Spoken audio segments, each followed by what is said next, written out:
ایک ہی ہے, وہی عبادت کے لائق ہے, نہ اس کی ذات میں کوئی شریک ہے نہ اس کی صفات میں کوئی شریک ہے. دس از ایکچوئل ڈیفینیشن آف توحید جو ہمیں سمجھنی ہے. اب اس کو تھوڑا سا مزید آگے لے کر چلتے. علامہ ابراہیم بن محمد باجوری رحمت اللہ تعالی فرماتے ہیں اللہ پاک اپنی ذات اور صفات میں تنہا واحد ہے, یعنی اس کا کوئی نظیر نہیں ہے.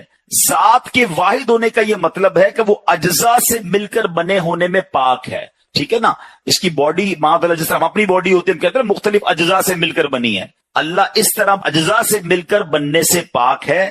صفات میں تنہا ہونے سے مراد یہ ہے کہ جن سے صفت جیسے علم یا قدرت میں کثرت سے پاک ہے, جیسے دو یا اس سے زیادہ قدرتیں, دو یا اس سے زیادہ علم, اس طرح افعال میں یکتا ہونے کا معنی یہ ہے کہ اللہ پاک کے افعال میں نہ تو کوئی دوسرا شریک ہے اور نہ ہی اس کا کوئی مددگار.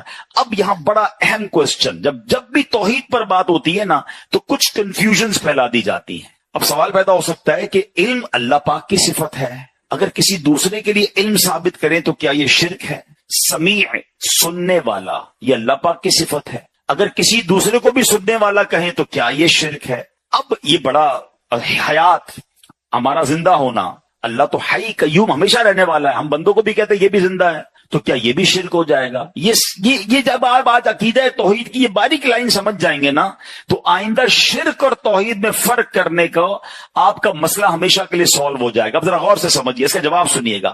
یاد رکھیے کہ اللہ پاک کی حیات پر تو سب کا ایمان ہے, اور وہ تمام جنہیں اللہ پاک نے صفت حیات عطا فرمائی ہے وہ سب اس صفت کے حامل ہیں.